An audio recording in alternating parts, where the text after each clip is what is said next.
Millet millet millet, आजकल हर कोई millet के बारे में बात कर रहे हैं, राइट। हमारे पीएम से लेके यूएन तक।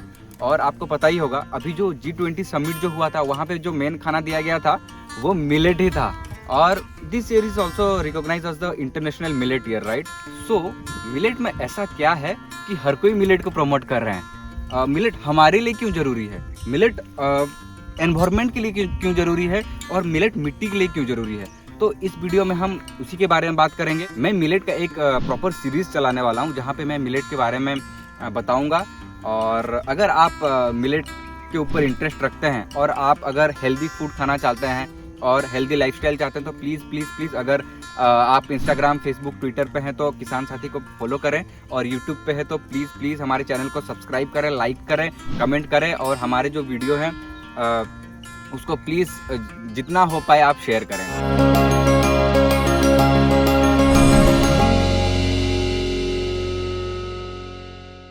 नमस्कार, हम जुहार, जय जगन्नाथ। मैं हूं अमूल्य किसान साथी में आपका फिर से स्वागत करता हूं। आशा करता हूं कि आप स्वस्थ हैं और सुरक्षित हैं। सो मिलेट है क्या, राइट।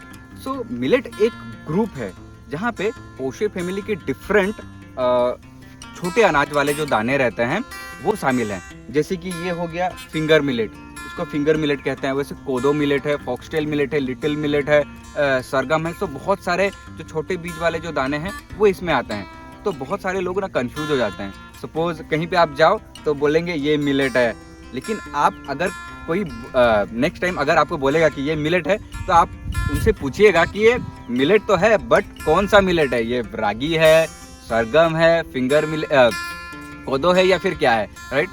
सो ये जो मिलेट है ये हजारों सालों से हम भारतीय मतलब कंज्यूम करते आ रहे हैं। स्पेशली जो आदिवासी है वो अपने खाने के लिए और अपने पशु चारे के लिए ये मिलेट को यूज करते थे। लेकिन धीरे धीरे कुछ कारणों की वजह से ये मिलेट का उत्पादन धीरे धीरे कमता गया, क्योंकि जिस वे में मिलेट को प्रमोट करना चाहिए था, जिस हिसाब से मिलेट का उत्पादन बढ़ना चाहिए था, शायद उस क्षेत्र में उतना काम नहीं हो पाया, जिसके वजह से इसका प्रोडक्शन घटता चला गया। लेकिन अभी गवर्नमेंट क्यों इतना ज़्यादा प्रमोट कर रही है मिलेट को। ये जो मिलेट में जो जितने भी जो छोटे दाने वाले जो अनाज जो शामिल हैं, जी रागी हो गया, कोदो मिलेट हो गया, जितने भी मतलब मिलेट हैं, इनका खासियत ये है कि ये wide range of ecological condition में भी ये हो पाते हैं। मतलब भारत एक बहुत डाइवर्सिफाइड कंट्री है, आप सभी को पता है। तो डिफरेंट स्टेट का एक डिफरेंट क्लाइमेटिक कंडीशन है, लेकिन ये मिलेट का खासियत यही है कि वो किसी भी कंडीशन में हो सकता है। और सेकेंड चीज इसका ये है कि इसको बहुत कम पानी लगता है, और थर्ड चीज कि इसको बहुत कम इनपुट यानी मतलब खाद वगैरह भी बहुत कम लगता है, और ये बहुत कम दिनों में भी हो जाता है, और ये किसी भी मिट्टी में हो सकता है, किसी तरीके की मिट्टी में हो सकता है। और सबसे बेस्ट चीज ये है कि ये क्लाइमेट रेजिलिएंट क्रॉप है। और आप सभी को पता है कि क्लाइमेट चेंज इज रियल, और ये क्लाइमेट चेंज के वजह से एग्रीकल्चर सेक्टर को बहुत ज़्यादा नुकसान पहुंच रहा है।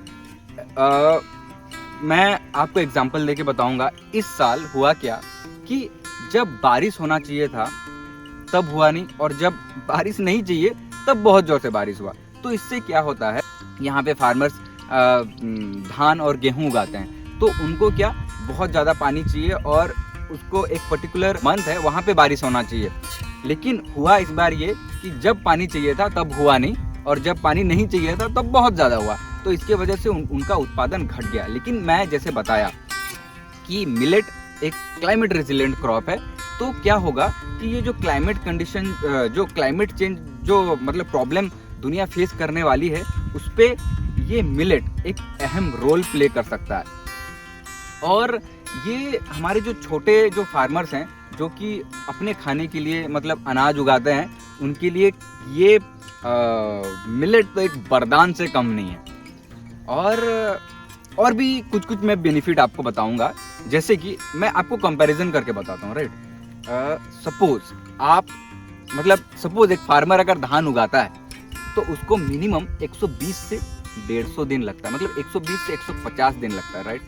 लेकिन वहीं पे अगर एक फार्मर मिलेट उगाता है तो वो आराम से वो 60 से 90 दिनों में उसको हार्वेस्ट कर सकता है। Isn't it cool. और एक मैं डिफरेंस बताता हूँ आपको। सपोज एक फार्मर धान उगाता है, तो उसके लिए उसको मिनिमम 1200 से 1300 mm का रेनफॉल वाटर चाहिए। लेकिन अगर एक फार्मर मिलेट पे जाता है तो उसको 350 से 450 mm का रेनफॉल भी सफिशिएंट है, मतलब 3 से 4 गुना कम पानी लगता है मिलेट में। तो इसीलिए गवर्नमेंट को भी पता है कि जिस तरीके से हमारा जो मॉनसून है धीरे धीरे वीक होते जा रहा है, मतलब बारिश कम हो रहा है, तो उस परिस्थिति में मिलेट एक बहुत मतलब एक क्रूशियल रोल प्ले कर सकता है। और अगर उत्पादन वाइज भी हम देखें तो पूरी दुनिया में लगभग 89.19 मिलियन मेट्रिक टन का उत्पादन होता है।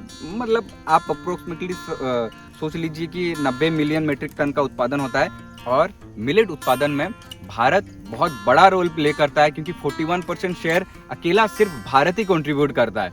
और अगर मैं ऑन एन एवरेज अगर हेक्टर में बात करूं तो प्रोडक्शन एक हेक्टर में इंडिया में लगभग 1200 से 1300 केजी का उत्पादन होता है। 1247 केजी अराउंड प्रोडक्शन होता है मिलेट का एक हेक्टर में। मिलेट एक ऐसा क्रॉप है जो कि मतलब भारतीय परंपरा के साथ हमेशा से जुड़ा हुआ है। जैसे मैं बोल रहा था, हमारे यहाँ के जो आदिवासी हैं वो मिलेट को खाते थे। ये इसको ना हमारे लोकल लैंग्वेज में मांडिया बोलते हैं। तो वो लोग बोलते थे कि हम लोग एक बार मांडिया खा लेते हैं सुबह, फिर दिन भर मतलब आराम से हम लोग काम कर सकते हैं और डायरेक्ट रात को वो डिनर करते हैं।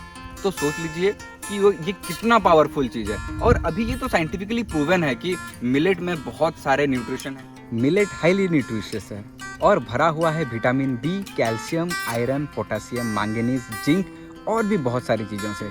और बस यही नहीं, ये ग्लूटेन फ्री भी है और इसका ग्लाइसेमिक इंडेक्स भी बहुत कम है, जो कि डायबिटीज़ पेशेंट के लिए एक रामबाण है। और ये एक्सीलेंट सोर्स है स्टार्च, प्रोटीन, फाइबर और मिनरल्स का। और इन्हीं कारणों से मिलेट बनता है एक सुपर फूड, जो कि मतलब पूरे न्यूट्रिशन से भरा पड़ा हुआ है, जो कि आपको हेल्दी रखने के लिए वो बहुत कारगर है। आप सभी को पता है कि मैं हमेशा से सस्टेनेबल एग्रीकल्चर के फॉर में रहा हूँ, और ये सस्टेनेबल एग्रीकल्चर के लिए मिलेट तो एक मतलब वरदान से कम नहीं है, मतलब मेरे लिए एटलीस्ट। क्योंकि जैसे कि मैं बोला कि यहाँ पे कम पानी लगता है और कम इनपुट लगता है, और लेकिन अगर हम धान और गेहूं में जाएं तो वहाँ पे ज़्यादा पानी भी लगता है, ज़्यादा खाद भी लगता है। तो इस परिस्थिति को अगर देखा जाए तो मिलेट एक सस्टेनेबल एग्रीकल्चर के लिए एक अहम रोल प्ले कर सकता है और करेगा डेफिनेटली। और अभी सेंट्रल गवर्नमेंट से लेके स्टेट गवर्नमेंट तक बहुत इनिशिएटिव लिया जा रहा है। जैसे कि मैं बताया कि G20 के माध्यम से भी मिलेट को बहुत ज़्यादा प्रमोट किया गया, और भी सेंट्रल गवर्नमेंट में देख रहा हूँ कि बहुत तरीके से मिलेट को प्रमोट कर रही है। और स्टेट गवर्नमेंट हम लोग का ओडिशा तो बहुत अच्छा काम कर रहा है इस मामले में। एक ओडिशा मिलेट मिशन है जो कि मिलेट को बहुत ज़ोर से प्रमोट कर रहा है, और बहुत सारे फार्मर्स अभी कर रहे हैं। और अच्छे MSP जो फार्मर्स मिलेट उगा रहे हैं उनको भी बहुत अच्छा रेट मिल रहा है मिलेट का। तो अभी फार्मर्स धीरे धीरे कन्वर्ट हो रहे हैं। जैसे कि मैं स्टार्टिंग में बताया था कि कुछ कारणों की वजह से मिलेट का उत्पादन घट गया था, लेकिन अब मुझे लग रहा है वो धीरे धीरे ग्रो करेगा। लेकिन ये जो स्पीड है, ये एक्सेलरेशन हम लोग को बढ़ाना पड़ेगा, क्योंकि धीरे धीरे जिस हिसाब से मिट्टी हमारी ख़राब हो रही है, तो अगर हम मिट्टी के ऊपर अभी काम नहीं करेंगे, सस्टेनेबल एग्रीकल्चर के ऊपर अगर काम नहीं करेंगे, तो डेफिनेटली फ्यूचर में बहुत बड़ा प्रॉब्लम या फिर बहुत बड़ा चैलेंज हम लोग को फेस करना पड़ सकता है। मैं अगर जो फार्मर्स देख रहे हैं उनसे भी अनुरोध करूंगा कि प्लीज़ आप मिलेट क्रॉप में आएँ, और जो उपभोक्ता जो देख रहे हैं ये वीडियो, मैं आपसे यही अनुरोध करूंगा कि आप एक बार मिलेट के बारे में पढ़िए, उसका जो न्यूट्रिशनल वैल्यू है उसके बारे में पढ़िए। डिफरेंट जो मैं बोला कि पोशे फैमिली की जो डिफरेंट ग्रेन है, डिफरेंट ग्रेन का डिफरेंट मतलब न्यूट्रिशन है। आपको जो चाहिए, जैसे कि आपको अगर कोई महिला अगर प्रेगनेंसी में है तो उसको ये रागी खाना चाहिए, क्योंकि ये इसमें आयरन भरपूर है, कैल्शियम भरपूर है। तो आपको जिस हिसाब से रिक्वायरमेंट है उस हिसाब से आप ये मिलेट को चुनें और अपने डाइट पे जैसे करके भी मिलेट को इंक्लूड करें। और हमारा लक्ष्य यही है कि हम फार्मर्स का कैसे इनपुट कॉस्ट कम कर पाएँ और कंज्यूमर को एक केमिकल फ्री चीज़ उनके प्लेट तक पहुंचा पाएँ। बस इसी उद्देश्य के साथ हम लोग काम कर रहे हैं। और अगर आपको हमारा वीडियो अच्छा लगा, अगर आपको हमारे वीडियो से कुछ वैल्यू मिलता है तो प्लीज़ हमें सपोर्ट करें, हमारे चैनल को सब्सक्राइब करें। अगर फेसबुक, इंस्टाग्राम, ट्विटर पे हैं तो हमारे पेज को प्लीज़ लाइक करें। नमस्कारम, जुहार, जय जगन्नाथ।